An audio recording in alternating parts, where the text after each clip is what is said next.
Americans moved from reservations to Chicago for job opportunities during the 1900s. Chicago served as a home and trade center for multiple Native Americans, including Illinois, Miami, and Potawatomi. Chicago used to be an Algonquin area called Chautauqua. By the end of the 20th century, Chicago was home to nearly 40,000 Native Americans, and it represented nearly 100 tribes. Between the 1790s and the 1830s, the U.S. government negotiated several treaties, including the Treaty of Chicago in 1833 with the tribes that eventually pushed most of them west of the Mississippi River. Some descendants of Native Americans still live in or near Chicago.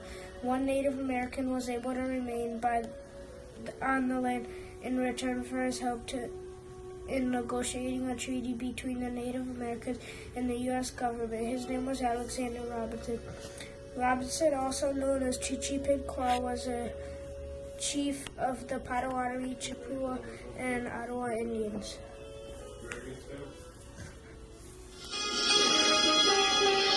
You're watching CBS 2 News This Morning in high definition. Good evening, Victoria Donald here with a special guest with us here tonight on CBS 2 News. He has seen Chicago in a different light compared to the rest of us. He goes by the name Chief Chichi of Quaney. Please give him an old Chicago welcome as I introduce Alexander Robinson. Thank you for having me, Victoria. It's a pleasure to be in this incredible city of Chicago. I've spent a lot of time here over the years. Yes, you have, Mr. Robinson. Let's start by discussing your family and where you came from. That's a great place to start. I was born somewhere around the year of 1762 in Mackinac, Michigan. My father was a Scotch trader who had been an officer in the British Army. My mother was an Ottawa woman. Wow, so you really came into this world with high hopes for you. Your father being in the Army and your mother being a Native American Indian. What did that mean for you as you approached adulthood? Well, I married my first wife who was a Menominee named Cynthia Sachos. She was an Indian from the Wisconsin area. There is a lot of speculation on this whether or not you had children with Mrs. Sachos. Did you have any children with her? No, we didn't have any children together. Now you method that she was your first wife. How many wives did you have? 2. I married my second wife in Peoria, Illinois on September 28, 1826.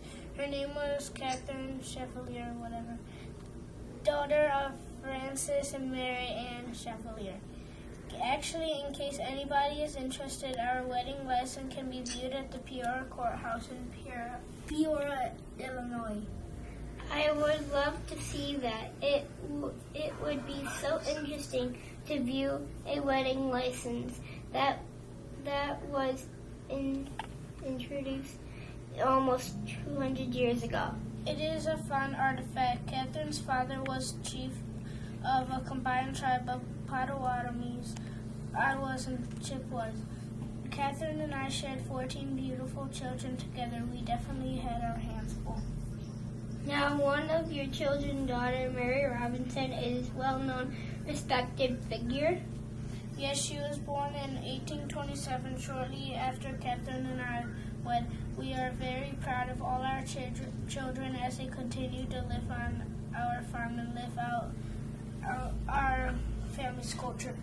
What a great accomplishment for you and your wife. It is a coincidence that Francis Cleaver was a chief of the same tribes that you were. You beat me to it. When Francis died, I became Chief Chichipequot of the Potawatomi, Ottawa, and Chippewa Indians. So tell me, Mr. Robinson, how did your name Chichipequot develop? I actually had poor eyesight. The name Chichi Pinqua means blinking eyes. Look at that. We learn something new every day. Now let's get into more of the serious business. Between the 1790s and the 1830s, the U.S. government developed several treaties with the tribes that pushed most of them west of the Mississippi River. You were one of the people that remained here. Why is that? The U.S. government allowed me to stay in return for my help to negotiate a treaty with the Native Americans. After the Indians moved out west, I settled with my family on my reservation on the Des Plaines. That had to be relaxing for you. What a wonderful life you must have had. I did have a wonderful life until my wife died August 7th, 1860. It is still very hard for me to live with my life without her. She was only 60 years old, so young. We were married for 34 years.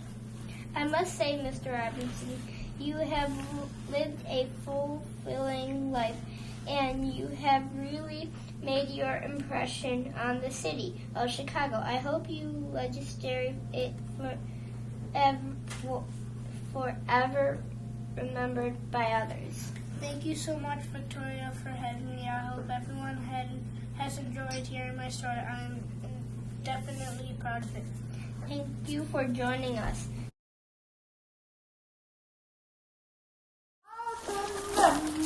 Why